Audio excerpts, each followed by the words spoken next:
Angela Fazio is an industry powerhouse who has overseen 40,000 homes sold and $9 billion in production. And Kristen Cantrell is one of the nation's most accomplished team leaders, helping thousands of agents build their businesses.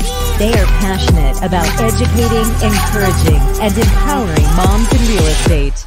Our next episode starts now. Hey everyone, I'm Angela Fazio. This is Moms in Real Estate. And I'm Kristen Cantrell, and today we get the pleasure of talking to Schyler Smith out of California. We are so excited to talk with her. She's a fairly new agent, really hitting the ground hard, trying to get business started. She's got an amazing background, which I'm so excited for you to hear, and she loves Jesus. So Schyler, welcome. Tell us a little bit about yourself.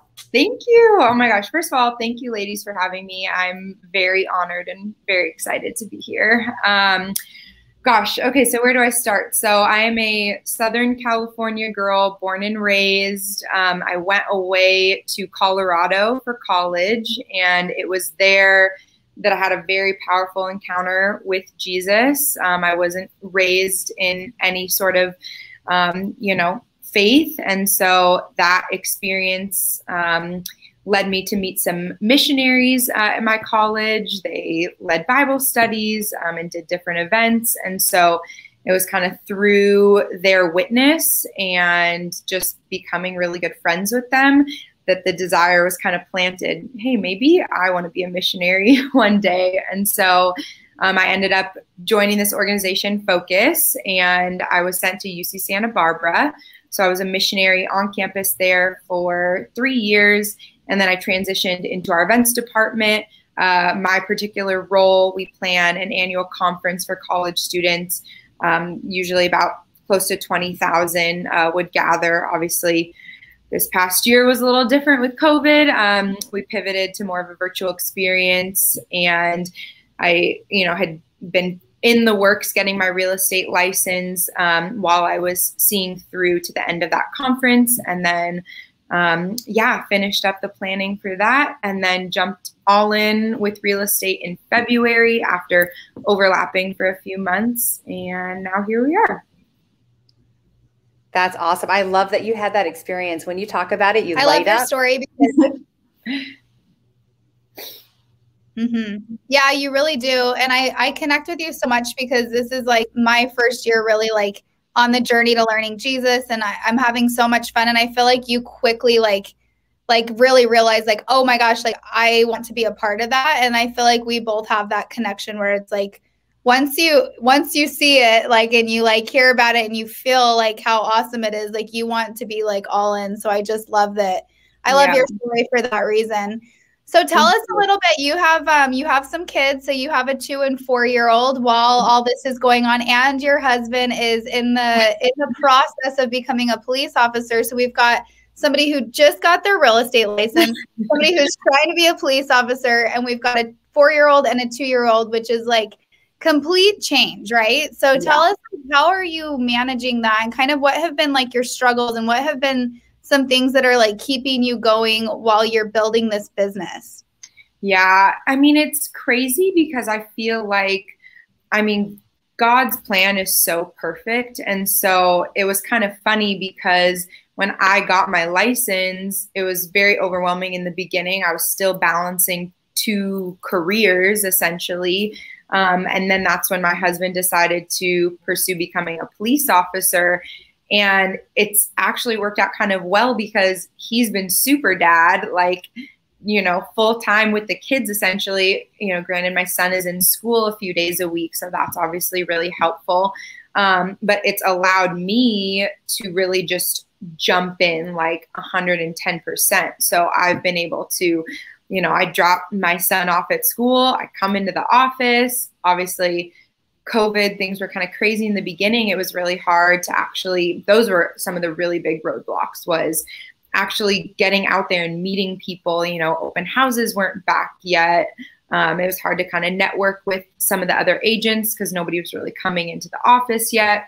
But now things are happening again. I did my first open house. And so I feel like, I have more opportunities to kind of get out there. But I think just with my children are very wild. They have a lot of energy. So, you know, just balancing family time and work, I think has been difficult, especially jumping into a career where I feel like I want to be available for people all the time. And also being new, I'm like, I don't want to turn anything down that could be a great opportunity. Like I always have to have my phone on, but really trying to find that balance where it's like, you know what, right now, this is my family time and I'm going to be present to my kids and my husband. And the Lord is not going to let an amazing opportunity pass me by because I'm being a wife and a mom at this moment. And so really trying to, be present to the things that I'm called to throughout the day. So when it's time to work, like that's the time I get to work and really being focused. And, you know, I've been really doing a lot with my social media. I've really been connecting with my sphere and the people that I know. And I mean, now that we can actually go out, I've been, you know, going to preview all the homes on Broker Tour and just getting to actually know the market without just studying it on the computer. So, it's definitely a balancing act. And I'm a perfectionist, so I get really frustrated when I feel like I'm falling short in one area. But then I remember that that's probably because I'm, you know, relying too much on my own strength and not inviting Jesus into everything I'm doing. So those are good reality checks. For sure. Oh, go ahead, Angela. I love what you said about if you're doing all the things that you need to be doing, and you sound like you are, that God's not going to let an opportunity fall through the cracks just because you're being a mom and a wife. That's a really good perspective that I think that we have to just remind ourselves that that's true. If you're doing all the things you're supposed to be doing, right? And you seem like you're going after it. So that was awesome. Yeah. It's really important, like what you said, where you're setting expectations too, like for your future business. Like you don't want your clients to think that they can, you know, call you at, you know, 7, 8, 9 at night. Like if you don't want that, like you gotta, and I think that that's so important for new agents to hear is like, if you don't want that, if you want that time to be family time, then you need to start that in the beginning and not just, you know, jump at every single thing because you feel like you're going to miss out. I really think that was a good, a great thing that you're doing. Yeah. And I think that it's been helpful to hear that from experienced agents who have given me the advice of, no, you need to set boundaries. And, you know, people want somebody who isn't necessarily available 100% of the time because, you know, then you're kind of frazzled and all over the place. And so that's been really helpful to know, like, no, this is my professional career and this is kind of how I want to establish things. And, you know, if people are getting me, they're also getting my family in a way. And so just being able to, balance those things and recognize that I'm putting in the hard work when I have the time to do it. And so things will start paying off eventually. They will. I think it's important that you remind our audience that even though you're from California, you're in an area right now where you don't have a large sphere like you did back in LA, you know, where you were established. So tell our audience, being brand new, what are you doing to start to create that sphere and what are some of your struggles? Yeah, that's a great question. So, I mean, I've been in Santa Barbara for 8 years now. But obviously, you know, I was at UC Santa Barbara, so it's a lot of college students. Most of my students have since moved back to their hometown since graduating. But I do have, you know, good kind of group of mom friends, and I've really been able to find connections with people here. You know, for example, one of my students who became a really good friend of mine, her mom's best friend from sorority life in college lives here in Santa Barbara. And she was like, you need to get coffee with her. She would be a great resource for you in Santa Barbara. And it turns out that she is literally a neighbor for somebody who might be thinking of selling their house in the future that got one of my letters in the mail and reached out to me. We had a meeting and she put in a good word for me. And so I think it's like providential connections like that you really just have to, it doesn't matter if they're in Santa Barbara or not. I've just been reminding everybody I know, I'm working so hard on building my business and I just want to be of service. Like, it doesn't matter if you're going to buy a house with me or sell a house with me or not. I am happy to give you advice or, provide resources, whatever it might be. And so just coming from a place of service, I think, has really been a main focus of mine. And, that in turn reminds me that because I care about people, I'm not going to be pushy. So things are going to take time to happen. But I would say I'm kind of doing a little bit of everything. Like, I'm cold calling. We couldn't door knock for a really long time. So I was going around neighborhoods and dropping off, packets at the door. And if somebody was out and about, I'd have a conversation with a neighbor. Again, reaching out to my sphere. I was doing letters. I'm farming a particular neighborhood, so sending a mailer there once a month. Again, social media has been really big. But yeah, kind of just figuring out, in the beginning, what is going to have the greatest return on investment. So right now I'm kind of trying a lot of things and just seeing where the fruits are coming from. And then hopefully as I continue to build my business, I won't be spreading myself so thin. I'll be really going deep into the areas that are working really well. So you do a great job on Instagram. Thank you. Thank you. You should put your Instagram handle in the comments so that everyone can follow you. Yes, yes. My question to you too is, as a new agent, you're 4 months in, you're doing the work, and I want you to talk to people about, it's hard when you're not getting paid and it's hard when you're doing the work and it hasn't popped yet. So talk about like what keeps you going and not quitting, because in our industry, there's a 90% fail rate. And I think that if you can give some words of encouragement, like that would be huge. Yeah. For me, it's Jesus and my family. I mean, those are the two biggest things. And, you kind of have to, always come back to your why. And I really thought about what my next step after Focus was for a long time. It wasn't just a quick decision where I'm like, you know what, this is what I think would be fun to do. I really had been praying for a long time, like, okay, I know that, there's a career for me after Focus, but I just didn't really know what that was. I was on our events team, and so I'm really familiar with contracts and customer service. I worked with our VIPs, and so, sort of the relational aspect of things. And a friend had casually mentioned real estate, and that seed just sort of planted, and I just started looking into it. And the more I looked into it, the more I learned.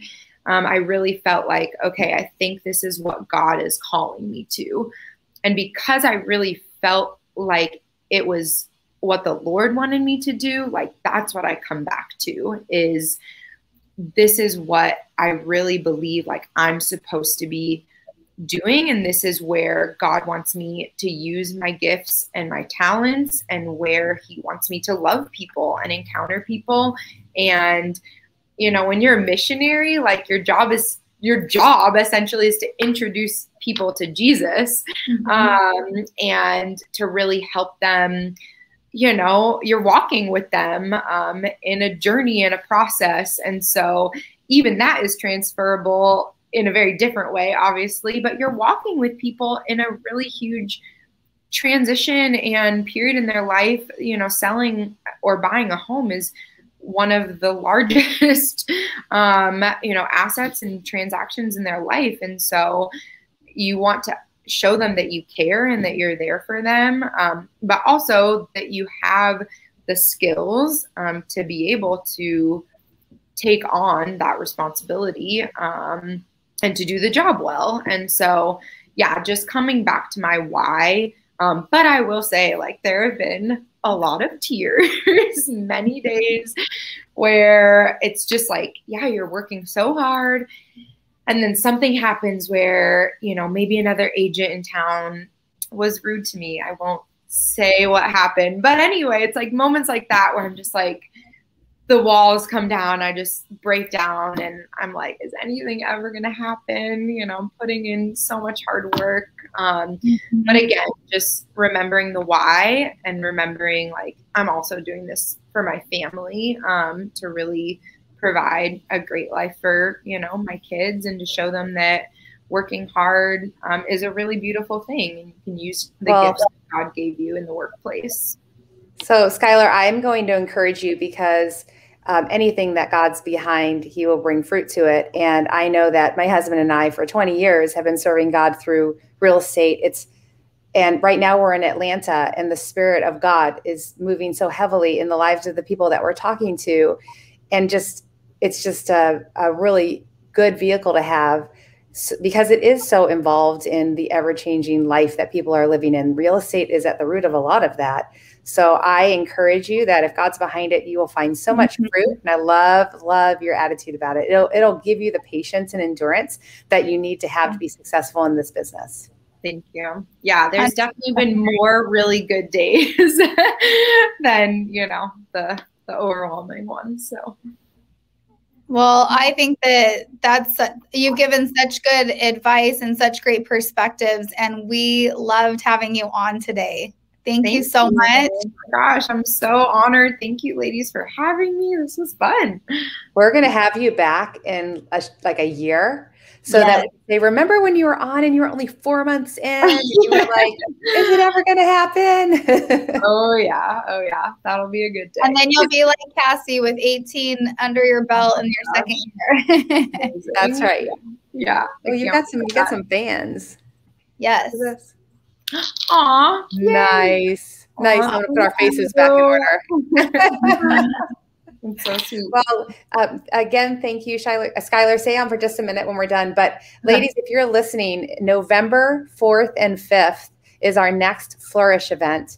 And we have exciting things here in Chandler, Arizona. So plan on coming the 3rd and staying to the 6th. You won't be sorry. You will not. There is so much fun. I cannot wait. Goat yoga, cycle classes, hatchet growing, wine, you know, all the things. All right. I know. That sounds awesome. Yes, you'll be there. Well, thank you guys for watching. Schyler, thank you again. You're such a blessing. We can't wait to have you on again. And we will see you next time. Bye. Bye.